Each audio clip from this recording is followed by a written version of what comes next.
Hello, welcome back to the video. First thing I want to say is I've been waiting out this landscaping outside of our guest room. I'm in the guest room right now. At my guest room window for 30 minutes. We are coming up on the time, I have about 12 minutes before I need to go pick my kids up from school. I can push that a little bit. So I'm gonna try to intro this. Surely you hear him. There's no way you don't hear him. Deeply sorry. I'm so sorry if you just hear a low rumbling, grumbling. I waited. I tried.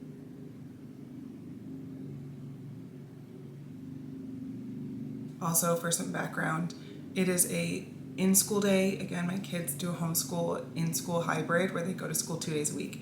They're in school. Anake is napping. I just took a quick shower to wash my hair and put a mask in it. So all of these little frizzy frazzlies, you can look at the hair, but don't worry about the hair. She's just marinating, okay? All is well. I think we're officially as good as we're gonna get with the landscaping. I believe they're done. I now have maximum 8 minutes to chat this out, so I'm gonna do that quickly. This video is gonna start off with a trip to Broken Bow, and I will say that the day this trip started, I started bleeding after having a few days of a positive pregnancy test. And I have spoken about this before. I have a podcast on my Substack where I dive deep. Everything you could ever want to know about pregnancy, from I'm talking conception to past miscarriages to all of my birth stories, everything is there. And I documented my last pregnancy, which was in 2022 to 2023. Every other week, I would do an episode, just updates, how I was feeling, all the way to postpartum. So I also made an episode that I'll link in this description box that is exclusively on Substack, and I'll dive in really deep there as always. That is my safe space on the internet. And it's also good to know, I personally, when I'm looking at these stories, I feel myself getting in the weeds here, but just give me a second. When I'm going through something, I want to hear someone actively going through it as well.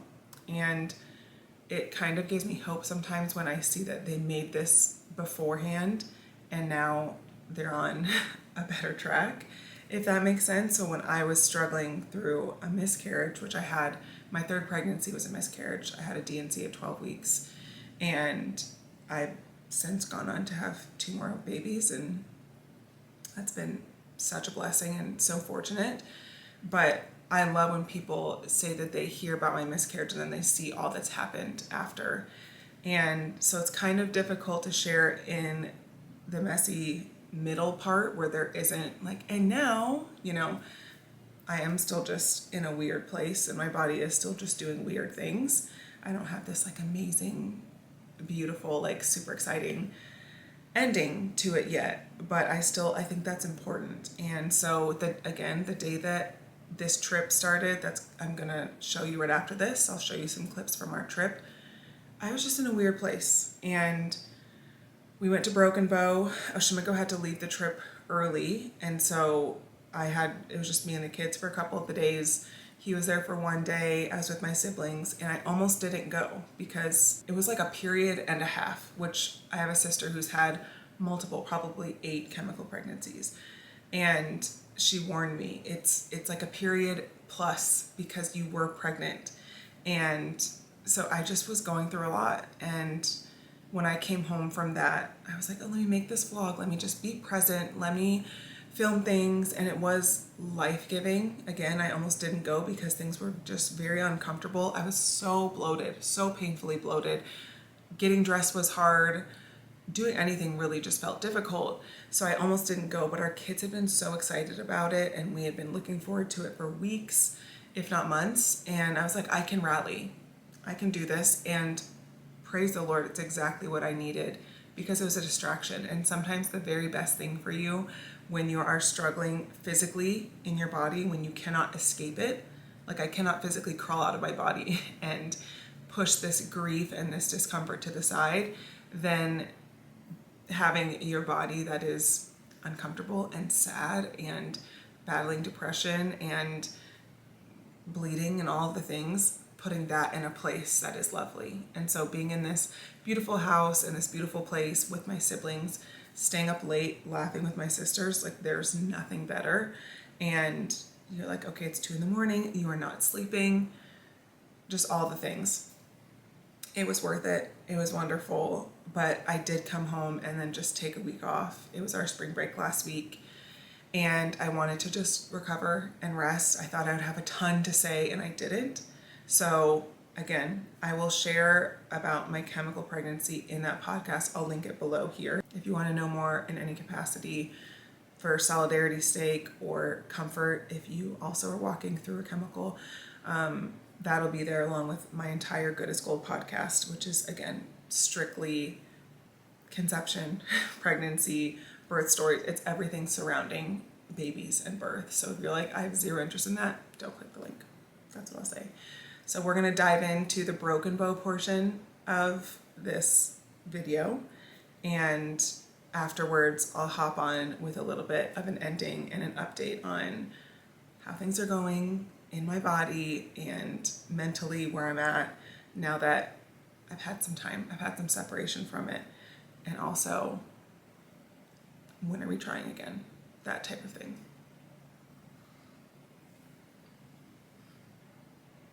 So again, I don't know if I said this. I also don't know if you'll be able to hear me saying this earlier, so I need to address. I took a shower when Anaki was napping so I could put a hair mask in. We're still on this hair journey.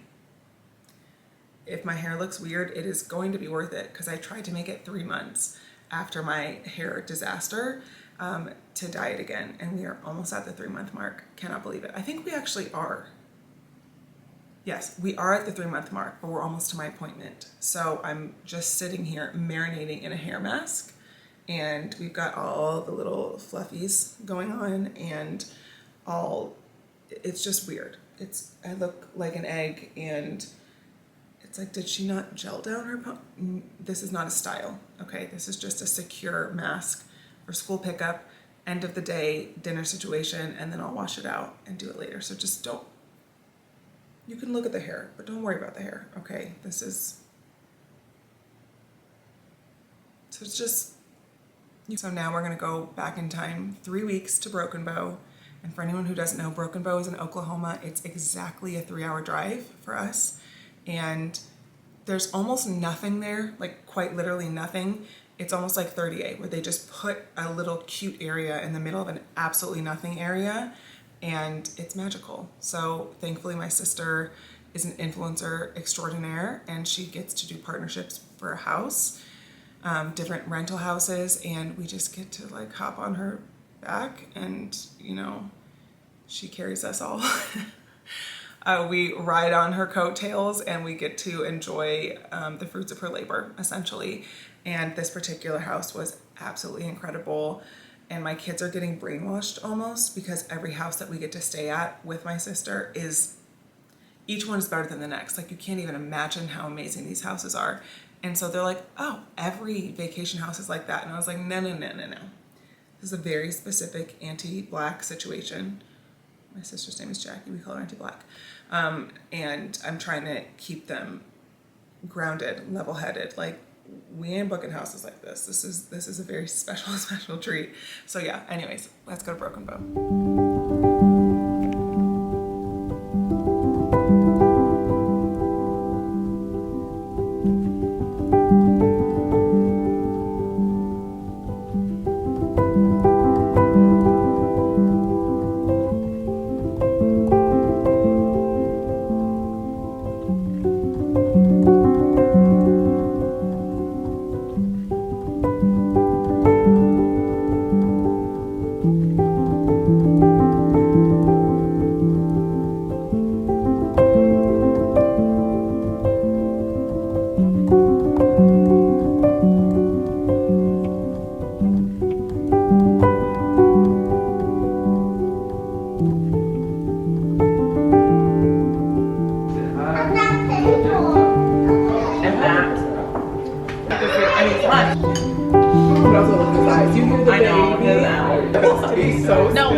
Launching your drug addiction.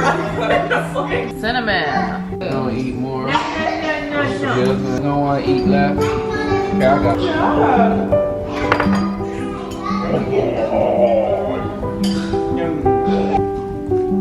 Careful, Z.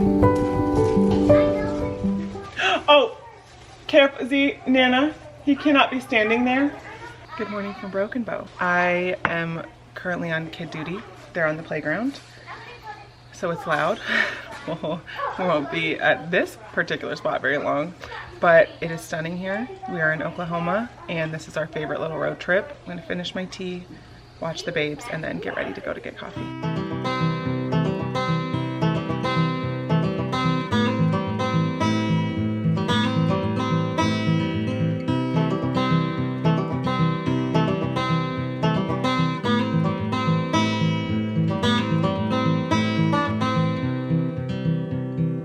Just in case I haven't properly introduced this yet, I'm going to take it from the top. I tried to do this earlier and all the kids were playing on the play area and I'm pretty sure I was just fully drowned out. So, hello from Broken Bow.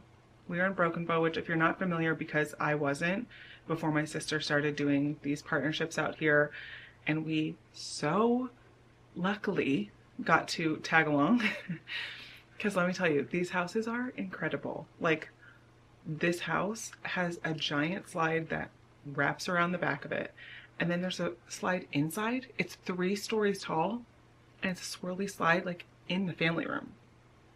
It is mind-blowing, and my kids are getting a very unrealistic expectation of what Oklahoma is like, because every time we come here we're in a really cool house and they're like, I want to live here, and I'm like, no offense to Oklahoma, but these are incredibly bougie one-off places. So Broken Bow is starting to feel like a little bit of a country, foresty, mountainy 30A, because so many people come here just to come to this little itty-bitty area, and when I tell you there's basically nothing here, there's nothing. Like, you come here to be in a house with friends. There's an amazing pool nearby. There's really cute shops that were just built recently. The first time we came, there was not much like that. So it's just a time to kind of get away, be in nature. It's stunning. I'm not a nature gal myself, but I love a campfire, you know, love that. So it's so special to get to come here. The kids love it. And Oshimago actually just left. So today's Saturday. We got here yesterday, and I try to just drive during nap time because it's almost exactly 3 hours from us. So hop in the car, let Anake nap. The big kids get to just watch one show and then read, and we're here. So easy. And unfortunately, Oshimago had an event tonight back home, so he just left. All of my other kids are with everyone else at a pizza place right now. I brought Oshimago back home so he could leave and pack up and go home. And then Anake's sleeping. I'm going to get some work done for a styling client. And then the rest of the day we're just going to chill, get back into pajamas, literally, and wait until it's dark out and we can start a campfire. So life is very easy out here. We don't do too much besides cook and stay up way too late. Like last night we stayed up for hours playing MASH. I had not played MASH since I think I was in 4th grade, but Jackie just got, something came over her, and we really had the best time. Like, highly recommend. I don't know when I'll have to play again, but I highly recommend that you at least take it out and try. You know what MASH is, right? The MASH. I remembered it as mansion, apartment, shack, house.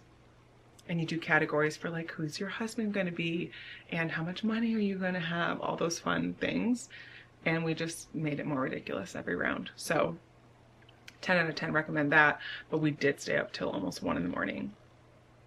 It's like, why? But truly, there's few things better than when you don't even have a phone by you to check the time. You swear that it's only 11 and suddenly it's basically 1. Because you are laughing and being ridiculous. Our husbands are asleep on the couch next to us after they've just talked for hours. We are still cackling and being like, it's time to go to bed. Like, there's no better feeling. You know that. That's girlhood. That's womanhood. It's important. It's crucial. I feel like there's an angle that I don't know yet, because what I'm seeing right there is not it. I find it hard to believe that anyone would just find me on YouTube seeing as I currently have like 100 people watch every video. But if you are new here, I have 4 sisters and 2 brothers, and we are incredibly close. We all live in Dallas except for my baby brother, who lives in California because he's an art professor in San Diego. Like, he's so impressive.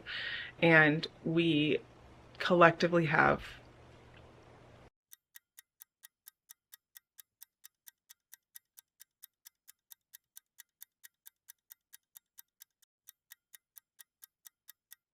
15 kids. 10 of the 15 are here now. So it's just loud and fun, and they're all also 10 and under of the kids that are here. So it's busy. You got to keep your head on a swivel, and you do a lot of, you know, you're parenting each other's kids while this one steps away and all of that, but it genuinely is the best. So I love being able to give our kids this cousin moment, because I grew up with a ton of cousins, but I didn't see the cousins on my dad's side except for once a year. And then on my mom's side, we would do like one big trip every year. But doing life with your cousins and having those things to look forward to as like big chunks out of the year, it's just magical. I can't even imagine how special it feels, and they don't know life any other way. So it feels like a gift for me just as much as it is for them. I also said earlier, I don't know what it is about packing for trips. I don't forget any of my kids' stuff. They've got nebulizers, Band-Aids, allergy medicine, favorite pajamas, blankets, all the things. I didn't even bring my own contacts. How does that always happen? What is that? Like, I'm usually a very good packer, but if I forget something, it's going to be something I crucially, desperately need. So, yeah, at some point wearing glasses all the time makes me feel a little bit claustrophobic, but we're good. We will survive this. We will overcome. And did it kill the outfit a little bit? Sure.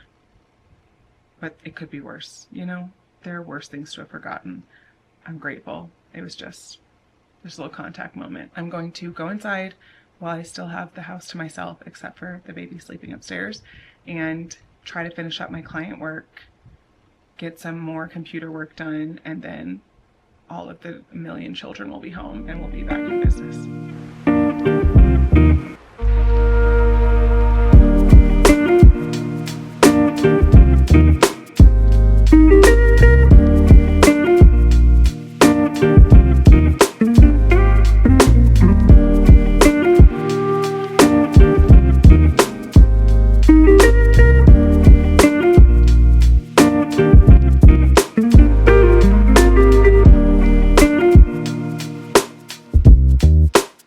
Hello from my guest bathroom. So like I said earlier, I've been home now for a few weeks.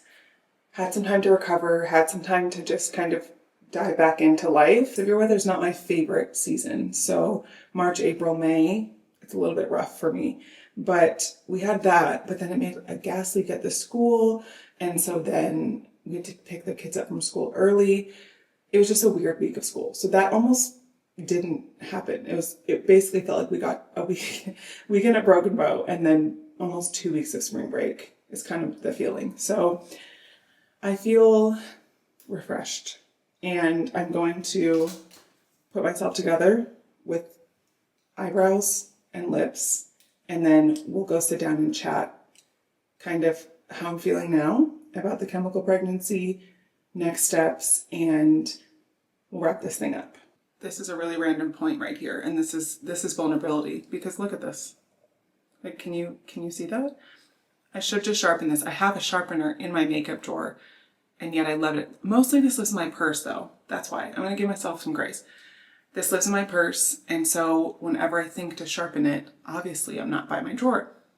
But now that I am, you have my word. I will sharpen this nub today. This one's by Exa, and the other one's by Tower 28, and this is the shade Bear Your Truth. Okay.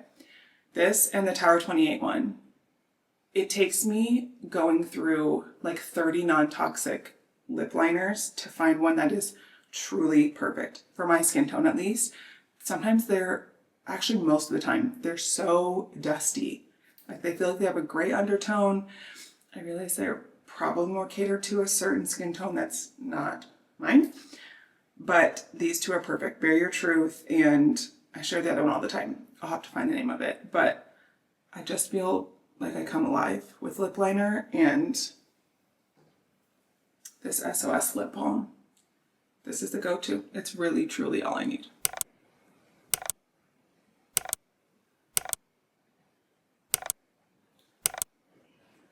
That's that. That's all I needed. I had makeup on, of course, but I don't actually feel like my face is put together until I have my eyebrows and a little bit of lip liner on. Like, I feel like a person ready to sit down and chat. Let's move. A little sneak peek at the pants there. Had to keep it cozy on the bottom half. See, my instinct is to cover this gas outlet thing for the fireplace, but then it makes the lamp my hat. You understand my predicament. So I'm gonna let the gas thing live. I'm sorry if it distracts you, like it would distract me. I wanted to end this video, like I said earlier, with a little chat to round out the chemical pregnancy, mostly because I didn't realize how many people experience chemical pregnancies, and having gone through that for the first time, I just wanted you to feel seen today. And if you know someone who's gone through a chemical pregnancy, I do hope this helps you just get a little itty bitty framework for what they're going through, because my own sister had so many chemical pregnancies. I filmed the intro to this yesterday, so sorry for any repetition, but she had so many chemical pregnancies, and I just thought it was like, I don't know. I think having a miscarriage at the very end of my first trimester a few pregnancies ago, in my mind, a chemical, and also she's just so strong and so resilient. And so how she presented it, and then my own misconceptions, I just thought it was like, you were almost pregnant, but then you weren't. That's how it was in my brain. Also, we're having a windstorm. Sorry about that, if you can hear it. So a chemical pregnancy technically is just a miscarriage before 5 weeks. And this, again, I'm gonna link my full podcast episode, which will have gone out by the time this video goes out, because the more difficult part of this was the lead up and the reason behind that versus the actual experience itself. Although anytime you're expecting a baby and hoping for a baby, it is devastating when that doesn't happen. So that is the case, of course. But for anyone who doesn't know me or my story or my pregnancies or fertility journey,